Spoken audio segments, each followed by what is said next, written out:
Assalamualaikum warahmatullahi wabarakatuh. Sahabat seiman yang dirahmati Allah. Di antara para sahabat Nabi, ada satu sosok yang dikenal sangat lembut, pemalu, dermawan, dan mulia akhlaknya.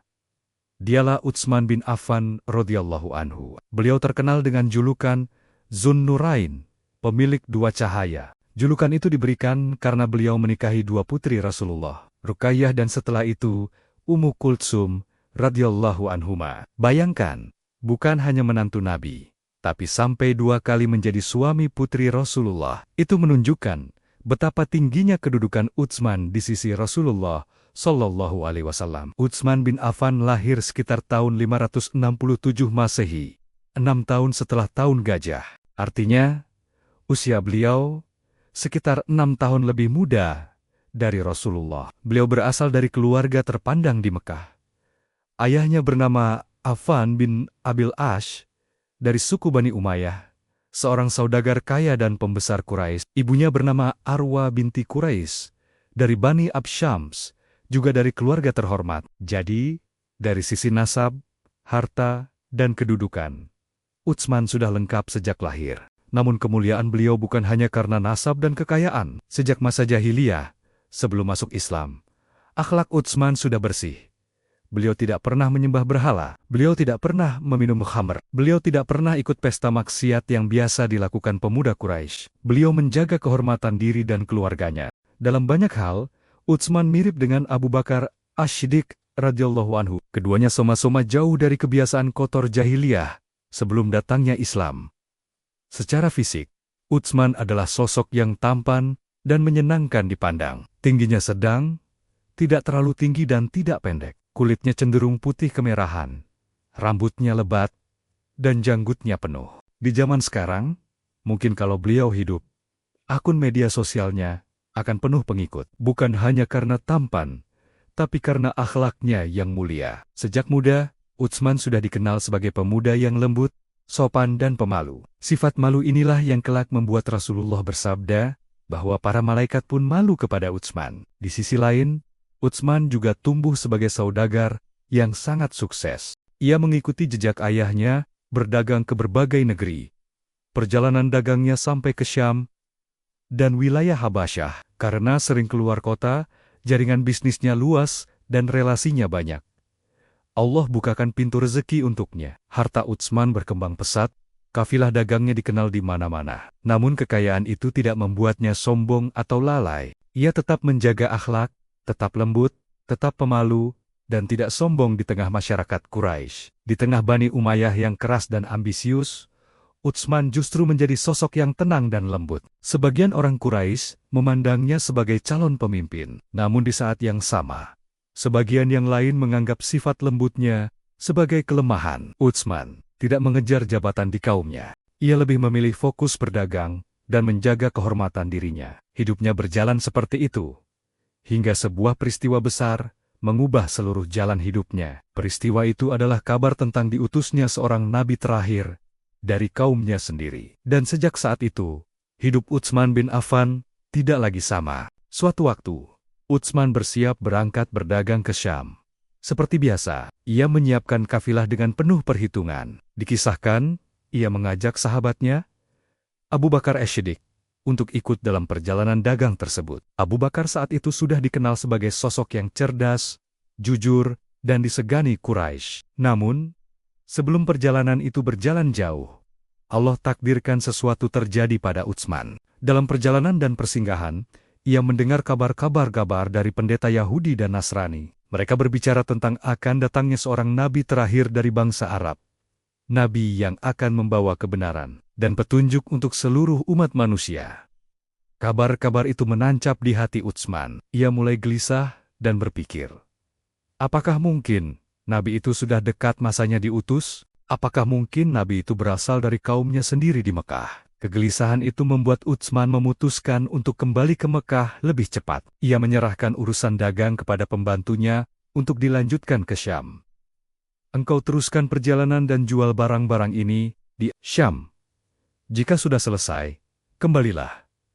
Kira-kira seperti itu pesan Utsman. Utsman sendiri pulang menuju Mekah dengan hati yang penuh tanya. Sesampainya di rumah, ia disambut oleh bibinya yang dikenal sebagai wanita yang pandai merangkai kata dan ramalan. Bibinya ini menyambut Utsman dengan syair yang mengguncang hatinya. Dalam syair itu, ia menyebut bahwa telah datang seorang nabi pembawa cahaya, seorang nabi dari keturunan Abdul Muththalib, seorang nabi yang bernama Muhammad bin Abdullah. Ia diutus dengan membawa agama yang mengajarkan tauhid, kebaikan, dan keadilan. Cahaya kenabian itu disebut sudah terbit di Mekah. Utsman terperanjat mendengarnya. Apa yang ia dengar di perjalanan, kini seolah dikonfirmasi di rumahnya sendiri. Tak lama, ia pun bertemu dengan sahabatnya, Abu Bakar As-Siddiq. Abu Bakar pun menguatkan kabar itu. Ia menjelaskan bahwa Muhammad bin Abdullah benar-benar telah diutus sebagai Rasul. Abu Bakar menceritakan akhlak Nabi, kejujurannya, dan wahyu yang diturunkan kepadanya. Utsman yang mengenal baik sosok Muhammad sejak sebelum kenabian tahu bahwa beliau tidak mungkin berdusta. Dalam hatinya, ia berkata, orang yang sejujur itu tidak mungkin mengada-ada atas nama Allah. Abu Bakar lalu mengajak Utsman untuk bertemu langsung dengan Rasulullah. Utsman pun menerima ajakan itu. Mereka mendatangi Rasulullah SAW secara diam-diam. Dalam pertemuan itu, Nabi menjelaskan tentang tauhid, tentang surga dan neraka, tentang kewajiban beribadah hanya kepada Allah. Penjelasan itu menembus hati Utsman. Ia merasa seolah semua kegelisahan di perjalanan tadi menemukan jawabannya. Tanpa ragu, ia mengucapkan 2 kalimat syahadat. Aku bersaksi bahwa tidak ada Tuhan yang berhak disembah kecuali Allah, dan Muhammad adalah utusan Allah. Sejak saat itu, Utsman bin Affan resmi masuk Islam. Ia menjadi salah satu orang yang paling awal memeluk Islam melalui perantaraan Abu Bakar. Namun keislaman Utsman tidak disambut gembira oleh kaumnya. Sebagian tokoh Bani Umayyah marah. Mereka menganggap Utsman telah meninggalkan agama nenek moyang. Ia mendapat tekanan, hinaan, bahkan ancaman.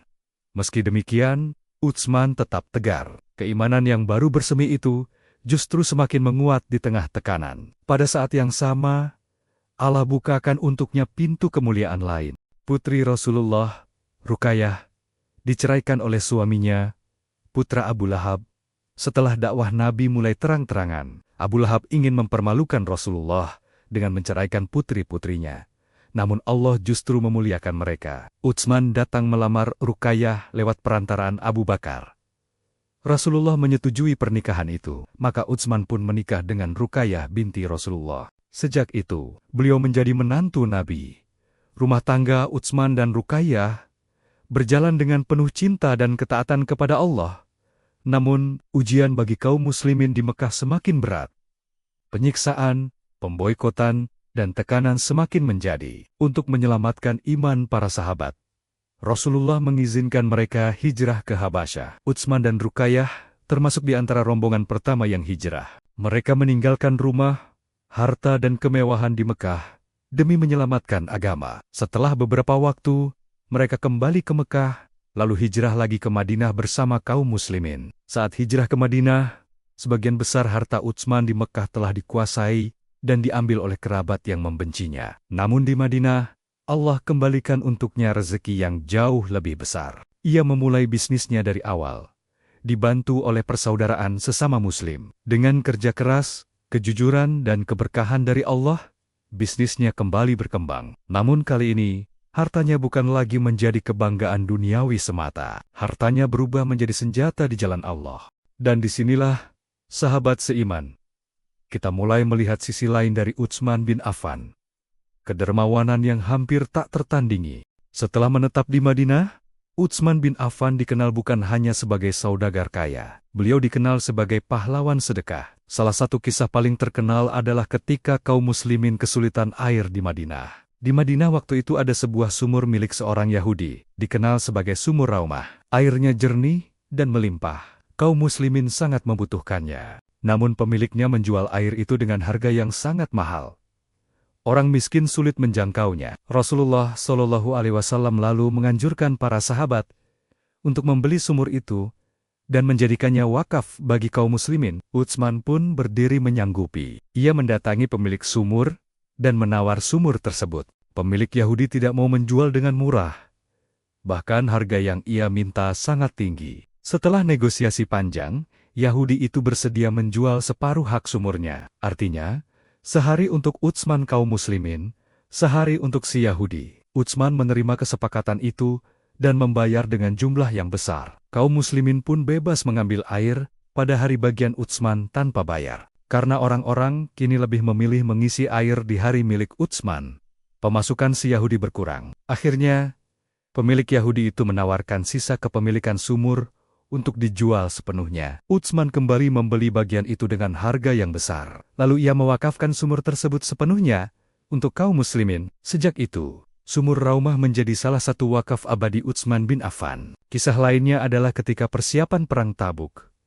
Saat itu, kaum muslimin menghadapi perjalanan jauh melawan pasukan besar di perbatasan Romawi. Persenjataan, kendaraan, dan bekal sangat dibutuhkan. Namun kondisi kaum muslimin saat itu sulit. Rasulullah mengumpulkan para sahabat dan meminta bantuan untuk mempersiapkan pasukan. Beliau bersabda, kurang lebih, siapa yang mempersiapkan pasukan Tabuk, baginya surga.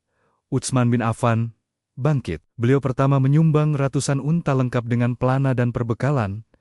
Rasulullah terus memotivasi para sahabat. Utsman bangkit lagi, menambah sumbangannya. Dalam sebagian riwayat, disebutkan, Utsman menyiapkan ratusan, hingga mendekati 1000 unta dan kuda, plus emas dan perak dalam jumlah sangat besar. Ia juga membawa ribuan dinar, dan meletakkannya di pangkuan Rasulullah. Sampai-sampai Rasulullah memegang tumpukan harta itu, dan bersabda, tidak ada yang membahayakan Utsman setelah apa yang ia lakukan pada hari ini.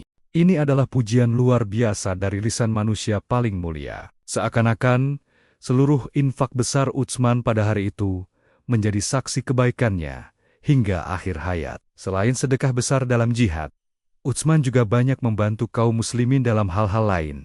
Ia membeli tanah untuk perluasan Masjid Nabawi. Ia membantu fakir miskin secara diam-diam. Ia menjaga hartanya untuk dakwah, bukan untuk kemewahan pribadi. Namun kekuatan Utsman bukan hanya pada hartanya. Kekuatan lain ada pada sifat malu dan takutnya kepada Allah. Suatu hari, Rasulullah sedang duduk di rumah, dengan keadaan santai, paha beliau terbuka sedikit. Masuklah Abu Bakar As-Siddiq, dan Nabi tetap dalam posisi santainya. Lalu masuk Umar bin Khattab, Nabi tetap tidak mengubah posisinya. Namun, ketika Utsman meminta izin dan masuk, Rasulullah segera merapikan pakaian dan menutup auratnya dengan lebih sempurna. Aisyah radhiyallahu anha heran dan bertanya, "Wahai Rasulullah, mengapa ketika Abu Bakar dan Umar masuk, engkau tetap dalam keadaanmu tadi? Tetapi ketika Utsman masuk, engkau berubah sikap?" Rasulullah menjawab bahwa Utsman adalah sosok yang sangat pemalu. Apakah aku tidak pantas merasa malu kepada seorang yang bahkan malaikat pun malu kepadanya? Demikian kira-kira makna jawaban Rasulullah. Bayangkan, sahabat seiman, malaikat saja malu kepada Utsman, karena kuatnya rasa malu dan kehormatannya. Utsman sangat menjaga pandangan, menjaga lisannya, dan menjaga hatinya. Ia tidak suka menampakkan diri. Ia tidak suka meninggikan suara, apalagi menyakiti orang lain. Namun ketika Islam dan kaum muslimin butuh bantuan, Utsman berdiri paling depan. Ia tidak banyak bicara, tapi perbuatannya berbicara sangat lantang. Dari kisah hidup Utsman bin Affan, kita belajar bahwa kemuliaan tidak lahir dari kekayaan semata. Kemuliaan lahir dari iman, akhlak, rasa malu, dan kedermawanan di jalan Allah. Utsman lahir dari keluarga terpandang, tetapi ia tidak sombong dengan nasabnya. Ia kaya raya, tetapi tidak pelit dengan hartanya. Ia tampan, tetapi tetap menundukkan pandangan dan menjaga kehormatan diri. Ia pemalu, tetapi tidak mundur ketika Islam memanggilnya untuk berkorban. Sahabat seiman, semoga kisah ini membuat kita bercermin. Kita mungkin tidak bisa seperti Utsman dalam jumlah harta, namun kita bisa meneladani sifat malunya, kejujurannya, dan semangat sedekahnya. Kita bisa belajar untuk lebih ikhlas memberi, lebih halus menjaga kehormatan, dan lebih sanggup-sanggup membela agama Allah. Semoga Allah Subhanahu wa Ta'ala meridai Utsman bin Affan. Semoga Allah tinggikan derajatnya di surga bersama Rasulullah dan para sahabat lainnya. Dan semoga Allah menjadikan kita hamba-hamba yang meneladani jejak mereka walau dengan langkah yang kecil. Wassalamualaikum warahmatullahi wabarakatuh.